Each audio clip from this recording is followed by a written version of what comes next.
Po 3 savaičių pasirengimo ir savaitės darbo salėje pirmas rungtynės, pirma pergalė prieš pajėgų varžovą. Treneri, kaip vertinat žaidimą? Aš džiaugiuosi vyrų entuziazmu, energija. Džiaugiuosi jų tokiu susiklausimu. Daug kur klydom, daug ką reikia dirbti, tai yra normalu, nes mūsų naujokas tik tai vieną treniruotę turėjo komandinę. Tai aš džiaugiuosi, kad jie pasiruošė rimtam darbui. 9 klaidas šiandien, tik tai 9 klaidas pirmose rungtynėse. Džiugina šis rezultatas? Būtų 8, būtų dar geriau. Niekada nebus gerai, kada yra kažkiek klaidų. Bet aš džiaugiuosi, ką galėjo padaryti dabar vyrai.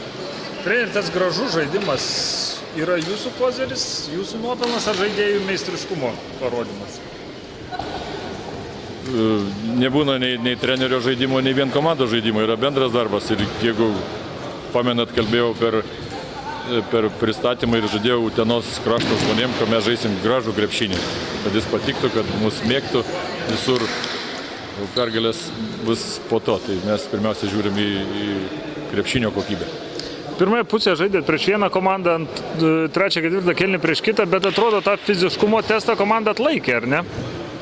Tai čia trenerio, fizinio rengimo trenerio dėka ir vyrų valia, aš sakiau, jie tikrai šauniai dirbo.